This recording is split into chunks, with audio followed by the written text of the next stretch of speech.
আসসালামু আলাইকুম। আমি কথা বলতেছি ইসকনকে নিয়ে। ইসকনকে আমরা বয়কট করব। ইসকনকে আমরা অবশ্যই বয়কট করব। তাদের এই বাংলাদেশ থেকে রাজনীতি নিষিদ্ধ করা হবে।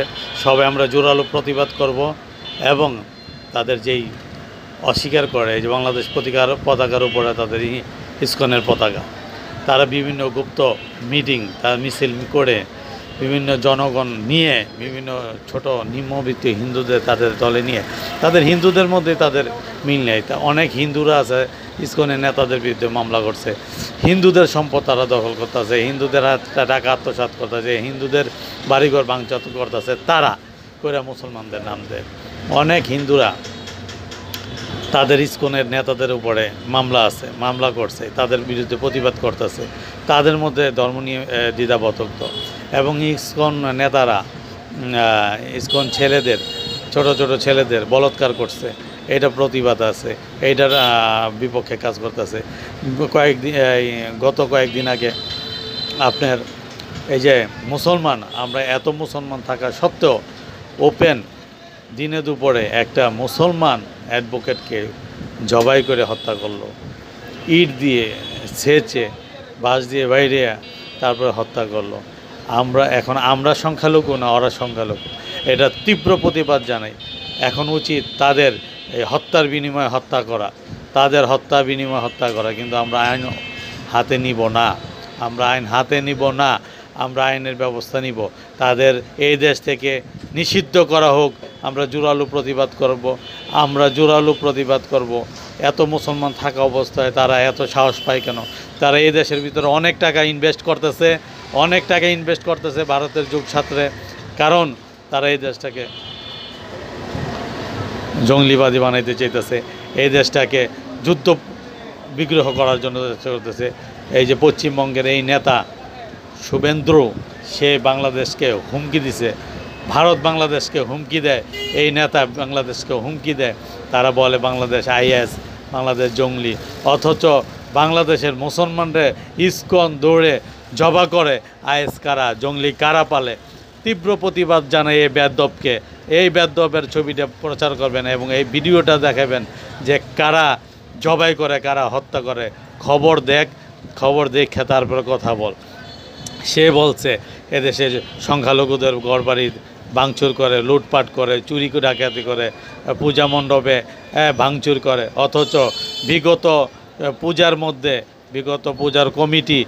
পূজার কমিটির প্রধান তারা বলছে যে গত আওয়ামী লীগের আমলও এত সুন্দর কইরা তারা পূজা করতে পারে নাই, তারা এইবার যেই সুন্দর করে পূজা করছে। কারণ মুসলমান সহ ধর্মীয় নেতারা, আমাদের হুজুর ভাইয়েরা মিললে আমরা পূজা মণ্ডপ পাহারা দিছি, এত সুন্দর করে পূজা করছে, সারা রাত্র ডিজে বাজাইছে, ডাকডোল বাজাইছে, তারপরও তাদের কোনো ডিস্টার্ব করে নাই, 5 মিনিটের জন্য কারো ডিস্টার্ব করে নাই। কোনো প্রমাণ দেখাইতে পারবো না, প্রমাণ দেখাইতে পারলে যে কোনো ব্যবস্থা আমরা নিব, অথচ প্রমাণ না দেখাইতে পারলে এই বেদবেরে আমরা তীব্র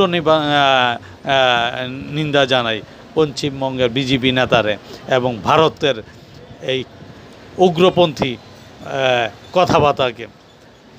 তারা বলছে যে আমরা পূজা মণ্ডপ ভাঙলি, কোনো প্রমাণ নাই, অথচ পূজা শেষ হওয়ার পরও আরও 2-1 দিন বাড়ায় তারা পূজা পালন করছে, তারপরে তারা পূজা ফালাইছে। বাংলাদেশের ভিতরে ইসকনের আগে মন্দির ছিল 35টার মতো, এখন 71টার উপরেও ইসকনের মন্দির আছে। গত রোজার মধ্যে ঢাকায় তারাবি নামাজ চলা অবস্থায় তারা ডাকডোল বাজাইতেছে, এটা প্রতিবাদ জানানোর পরে তারা মামলা করে তারাবি নামাজ বন্ধ করে দেয়। কত বড় সাহস! সংখ্যালঘু কি আমরা না সংখ্যালঘু হিন্দুরা? এটা আপনাদের কাছে আমরা প্রশ্ন, এবং ওই ভারতের কাছে প্রশ্ন, ওই বেদবের কাছে আমার প্রশ্ন।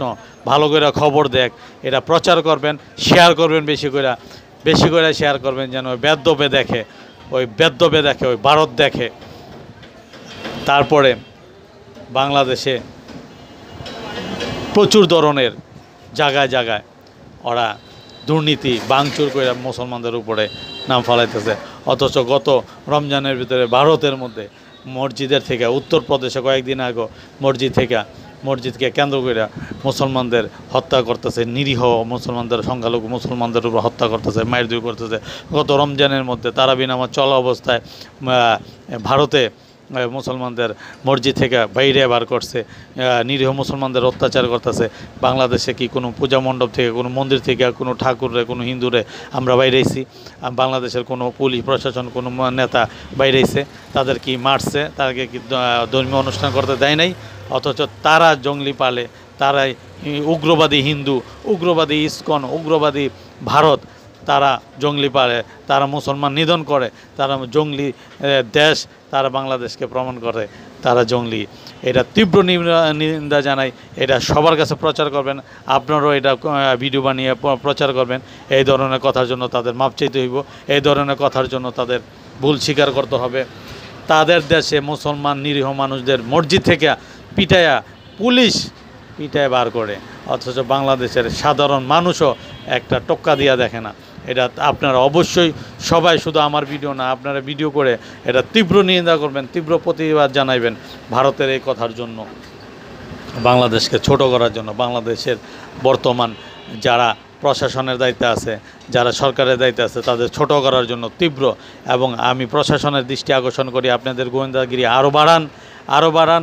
ভারত আমাদের দেশকে নিয়ে অনেক বড় চক্রান্ত করতেছে, আমাদের দেশটা যুদ্ধবিদ্ধ করার জন্য, দলমত নির্বিশেষে। কারণ যখন দুর্যোগ আসবে, কষ্ট আসবে, তখন শুধু আমাদের একা আসবে না, সবার উপরে আসবে। এই জন্য এর উপরে আমরা তীব্র নিবৃত জানাইতেছি। আমার এই ভিডিওটা শেয়ার করবেন। আসসালামু আলাইকুম ওয়া রাহমাতুল্লাহি ওয়া বারাকাতুহু।